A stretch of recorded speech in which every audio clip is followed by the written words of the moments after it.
आप सभी दोस्तों का अपने YouTube channel Harshit even direction from void to creation में स्वागत है। और आज हम क्लास 5th हिंदी का PT1 का यानी कि पीरियोडिक टेस्ट 1 प्रथम आवधिक परीक्षा का सैंपल पेपर देखने वाले हैं। केंद्रीय विद्यालय संगठन के द्वारा ब्लूप्रिंट परीक्षा की एग्जाम पैटर्न चेंज कर दी गई है और CG बेस्ड क्वेश्चन स्टार्ट हो चुके हैं। जैसे कि आप यहाँ पर जो हिंदी का पेपर देख रहे हैं उसमें टोटल 21 यानी कि 21 प्रश्न पूछे जाएंगे जो कि 3 विभागों में होंगे। नमस्कार विद्यार्थियों, आज हम कक्षा 5 के नए हिंदी ब्लूप्रिंट को समझेंगे। ये प्रश्न पत्र कुल 30 अंकों का है, जिसमें कुल 21 प्रश्न होंगे। इसे 3 खंडों क, ख और ग में बांटा गया है ताकि आपकी तैयारी और बेहतर हो सके। कक्षा 5 के हिंदी विषय के PT1 पीरियोडिक टेस्ट 1 पेपर में खंड क परीक्षा का महत्वपूर्ण हिस्सा है। इसमें प्रश्न 1 से 15 तक एक अंक के अति लघु उत्तरीय प्रश्न होंगे जो कुल 15 अंकों के हैं। ये खंड आपकी बुनियादी समझ और व्याकरण परखने के लिए है। अब खंड ख की ओर बढ़ते हैं।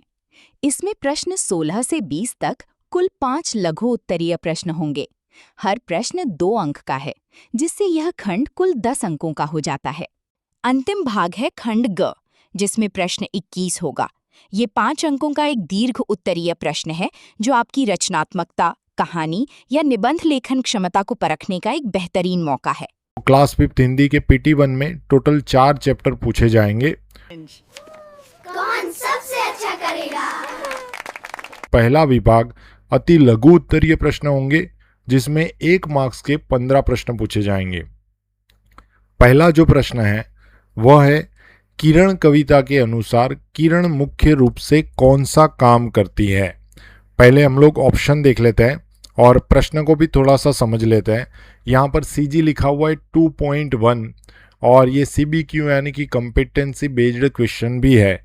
जो 21 प्रश्न पूछे जाएंगे उसमें से 50% जो प्रश्न होंगे वो CBQ यानी कि कॉम्पिटेंसी बेस्ड क्वेश्चन होंगे। यहाँ पर जो ऑप्शन दे रखे हैं उन ऑप्शन को अगर आप देखते हो तो किरण जो है वो किरण सोते हुए बच्चों को जगाती है। ठीक है, तो पहला जो ऑप्शन है वो आपका सही हो जाएगा। वैसे आपके एग्ज़ाम शुरू हो चुके हैं, कई जगहों पर अब शुरू होने वाले हैं, तो आपकी तैयारी पहले से ही हो चुकी होगी। अगर आपको प्रश्नों के जवाब पता है तो आप लोग कमेंट बॉक्स में या तो क ख ग ग ऑप्शन लिखकर या पूरा आंसर लिखकर भेज सकते हैं। ठीक है, अगर वीडियो आपको पसंद आए तो आपके दोस्तों के साथ भी जरूर शेयर कीजिएगा।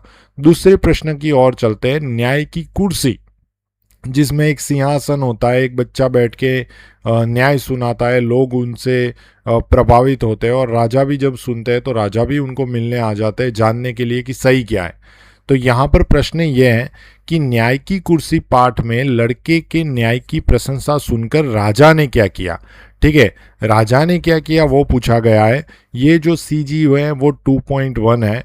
न्याय की प्रशंसा की, स्वयं जाकर जांच करने का फैसला किया, लड़के को दरबारी बना लिया या कोई ध्यान नहीं दिया। यहाँ पर जो सही जवाब हो जाएगा वो हो जाएगा स्वयं, राजा खुद स्वयं जाकर ये न्याय का जो है वो फैसला देखते हैं। चांद का कुर्ता कविता में चांद ने माँ से झिंगोला क्यों मांगा। ठीक है, कविता में चांद की बात हो रही है क्योंकि झिंगोला जो है वो चांद को पहनना अच्छा लगता था, क्योंकि जाड़े की रात में उसे ठंड लगती थी, क्योंकि वह फैशन करना चाहता था, क्योंकि सूरज ने चिढ़ाया था। कविता में आपको बताया हुआ है कि जो चांद होता है उसको जाड़े की रात में बहुत ठंड लगती है, इसलिए उसने माँ से झिंगोला मांगा था। तो जो दूसरा ऑप्शन है क्योंकि जाड़े की रात में उसे ठंड लगती थी, ये सही है। सांगकेन पाठ, ये सांगकेन पाठ में आप सबको बौद्ध धर्म के बारे में बताया हुआ है। इसके अलावा ये सांगकेन जो है वो त्योहार से जुड़ा हुआ नाम है। इसमें प्रश्न ये है, सांगकेन पाठ में लोग एक दूसरे पर पानी क्यों डाल रहे थे। आप सबको चारों के चारों जो चैप्टर है वो चैप्टर्स बढ़िया से प्रिपेयर करने हैं। उनके जो नए शब्द है, जो विलोम शब्द है, विरुद्धार्थी या ऑपोजिट जिनको बोलते हैं, समानार्थी है, पर्यायवाची यानी कि जो सिनोनिम्स होते हैं, नाउन है, संज्ञा है, विशेषण है, ये सब आपको तैयार करना है। इस प्रकार से कुल 21 प्रश्न बनाए गए होंगे। यहाँ पर जो प्रश्न है वो है सांगकेन पाठ में लोग एक दूसरे पर पानी क्यों डाल रहे थे। ऑप्शन देखते हैं। झगड़ा करने के लिए, सांगकेन त्योहार मनाने के लिए, गर्मी दूर करने के लिए या होली खेलने के लिए। तो यहाँ पर जो सही जवाब है वो पानी डालने का, एक त्योहार मनाने का सिस्टम है पानी डाल के, ठीक है। इसलिए ख यानी कि सांगकेन त्योहार मनाने के लिए जो ऑप्शन है वो आपका सही हो जाएगा। अगला जो है वह है न्याय की कुर्सी पाठ में जिस टीले पर लड़के खेल रहे थे वह टीला कहाँ था, ठीक है। तो न्याय की कुर्सी में आप सबको पता है कि वहां पर मध्य प्रदेश यानी कि उज्जैन की बात हो रही है। तो यहाँ पर जो ऑप्शन है उसमें जो दूसरा ऑप्शन है उज्जैन की प्राचीन नगरी के बाहर ये बच्चे जो है वो टीले पर खेल रहे थे, उज्जैन की प्राचीन नगरी के बाहर। चांद का कुर्ता में झाड़ा शब्द का क्या अर्थ है? तो झाड़ा यानी कि सर्दी के लिए जो शब्द इस्तेमाल होता है, ठंड के लिए जो शब्द इस्तेमाल होता है, मतलब यहाँ पर जो ख है ठंड वो सही जवाब है। अंबर शब्द का समानार्थी क्या है? अंबर शब्द का समानार्थी, समानार्थी यानी कि सिनोनिम, समान अर्थ वाले शब्द या पर्यायवाची शब्द भी हम लोग कहते हैं। तो भूमि जो है वो जमीन से जुड़ा हुआ शब्द है। दूसरे नंबर पर आकाश है, तो आकाश जो है ये समानार्थी हो जाएगा। अगर पानी दिया हुआ है तो जल जो है वो समानार्थी हो जाएगा, हवा वायु समानार्थी हो जाएगा। तो यहाँ पर ख यानी कि आकाश जो है वो हमारा सही जवाब है। 8वां प्रश्न जो है वो है सुख शब्द का विलोम। विलोम यानी कि विरोध अर्थ वाले विरुद्धार्थी शब्द, एंटोनिम्स जिसको हम लोग बोलते हैं, ऑपोजिट वर्ड जिसको बोलते हैं, उसको हम लोग हिंदी में विलोम शब्द बोलते हैं। तो सुख जो है उसका विलोम शब्द हमें लेना है। तो प्रसन्नता तो साथ में जुड़ी रहेगी, सुख का जो विलोम शब्द हो जाएगा वो हमारा दूसरा यानी कि ख जो है, दुख जो है वो हमारा सही आंसर हो जाएगा। आनंद और आराम नहीं रहेगा, मतलब जो ऑप्शन ख, उत्तर ख दुख जो है वो हमारा सही है। निम्नलिखित में से दिन का पर्यायवाची शब्द क्या है? देखो विलोम शब्द पूछा होता ना तो रात जो है वो आपका सही हो जाता, लेकिन यहाँ पर आपको पर्यायवाची शब्द पूछा हुआ है। पर्यायवाची शब्द यानी कि जो समान अर्थ वाले शब्द जो होते हैं उनको हम लोग पर्यायवाची, सिनोनिम्स जिसको बोलते हैं, समानार्थी शब्द जिनको बोलते हैं वो होते जाते हैं। तो यहाँ पर दिन का, दिवस जो है वो सही हो जाएगा, यानी कि ख जो है वो आपका सही ऑप्शन है। चांद की माँ उसे नाप लेने से क्यों डरती थी? तो ये जो चांद का कुर्ता जो कविता है उसमें से पूछा हुआ है। हम सब जानते हैं कि चांद जो होता है उसका साइज सेम नहीं रहता, वो दिन प्रतिदिन बढ़ता और कम होता रहता है। जैसे कि अमावस्या से पूर्णिमा के दिन तक वो बढ़ता रहता है और पूर्णिमा से अमावस्या तक तो वो वापस घटता रहता है। तो यहाँ पर उसकी माँ को चिंता थी कि भाई ये कैसे बनाया जाएगा। तो चांद का आकार रोज बदलता रहता था, या कपड़ा कम था, दर्जी दूर था, या वह बहुत व्यस्त थी। तो यहाँ पर क जो है वो आपका सही हो जाएगा, चांद का आकार रोज बदलता रहता था। राजा को सबसे अधिक आश्चर्य किस बात पर हुआ? ठीक है, बच्चे सही न्याय कर रहे थे, या सिंहासन में दैवी शक्ति थी, बच्चे खेल रहे थे, या सिंहासन सुंदर था। तो ये जो न्याय की कुर्सी जो प्रकरण है उसमें से लिया हुआ प्रश्न है, और राजा को इसीलिए आश्चर्य हुआ था क्योंकि बच्चा जो है वो सही न्याय कर रहा था। तो यहाँ पर क जो है वो हमारा सही जवाब हो जाएगा। सांगकेन किस प्रकार का पाठ है? देखो किस प्रकार का पाठ है, मतलब वो क्या कविता है, वो कहानी है, निबंध है, या जीवनी है? आपको कैसे पता चलेगा? तो एक तो इंडेक्स में लिखा हुआ होता है जो अनुक्रमणिका होता है, जिसमें चैप्टर के नाम और उसके पेज नंबर दे रखे होते हैं, उसमें उसके अंदर लिखा हुआ होता है, या फिर चैप्टर के एंड में कवि यानी कि जो पाठ है वो किसने लिखा, वो कवि और उसका जो प्रकार है वो लिखा हुआ होता है। तो सांगकेन जो है वो एक प्रकार की कहानी है। 13वां जो प्रश्न है वो किरण कविता से लिया गया है। किरण कविता में बालिका को नींद क्यों नहीं आई? ऑप्शन है क्योंकि वह परिकथाएं पढ़ रही थी, उसे भूख लगी थी, वह खेल रही थी, या गर्मी थी। तो यहां पर जो क है यानी क्योंकि वह परिकथाएं पढ़ रही थी, ये सही जवाब हो जाएगा। प्रश्न 14 जो प्रश्न है वो है न्याय की कुर्सी में अंत में चौथी मूर्ति क्या करती है? राजा को माफ करती है, सिंहासन समेत आकाश में उड़ जाती है, पत्थर बन जाती है और बोलती है। आप सबको पता है कि यह सिंहासन जो है वो निष्पक्ष न्याय सुनाता है। ठीक है, तो यहाँ पर जो सही जो जवाब हो जाएगा वह हो जाएगा ख, यानी कि सिंहासन समेत आकाश में उड़ जाती है। ठीक है, नेक्स्ट देखते हैं।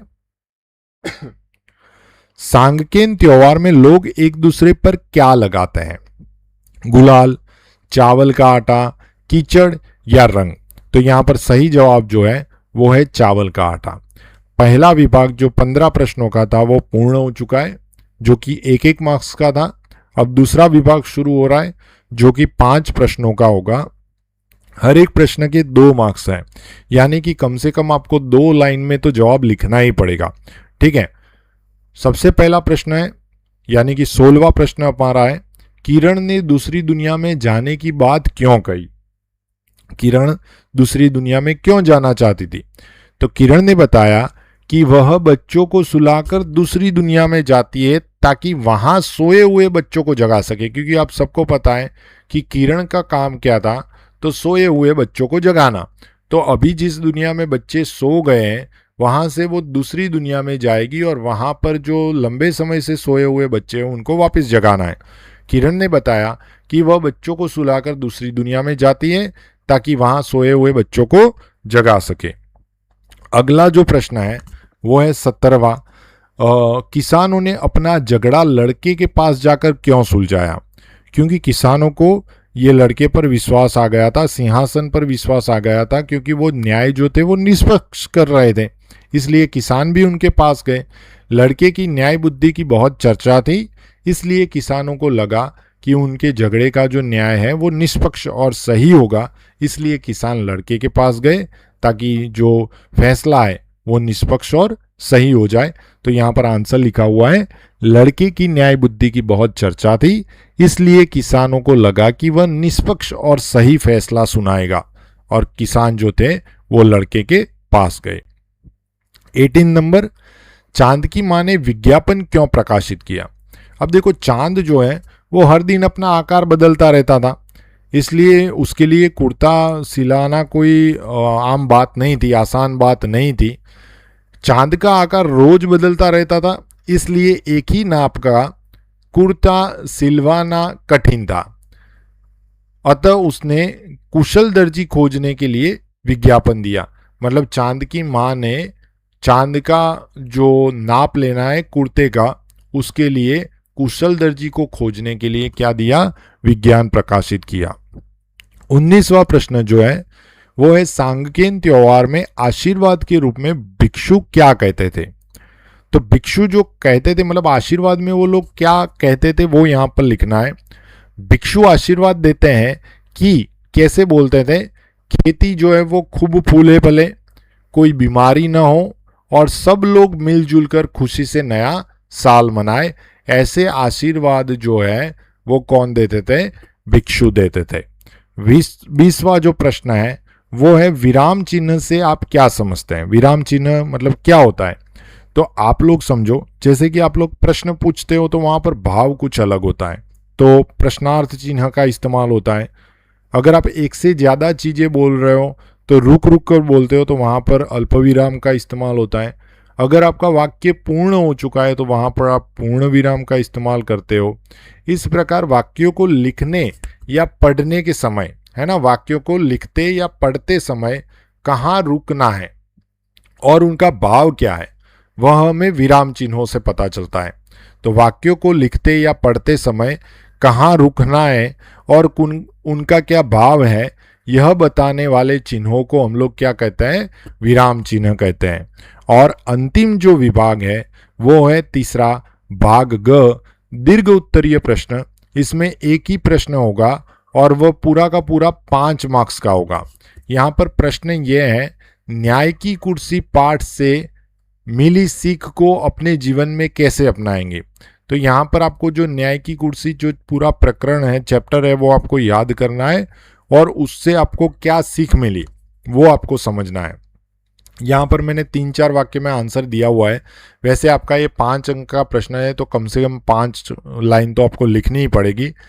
इस पाठ से हमें यह सीख मिलती है कि न्याय हमेशा निष्पक्ष होना चाहिए। न्याय करते समय हमें अपने पद या शक्ति का नहीं बल्कि सत्य का ध्यान रखना चाहिए और सत्य को ही सपोर्ट करना चाहिए। अतः अपने जीवन में हमें भी छल कपट, झूठ और चोरी से दूर रहकर एक स्वच्छ मन का व्यक्ति बनना चाहिए। मतलब हमें जब भी कोई न्याय सुनाने वाले हैं तो हमें ना ही दोस्त देखने हैं, ना ही सामने वाले की पावर, शक्ति, पैसा ये सब देखना है। हमें सत्य के साथ रहना है। अगर आपको ये वीडियो पसंद आया हो तो आप अपने दोस्तों के साथ ज़रूर शेयर कीजिएगा। यहाँ पर हमारा जो पेपर है वो फिनिश हो रहा है। ये वीडियो देखने के लिए आप सभी दोस्तों का बहुत बहुत धन्यवाद।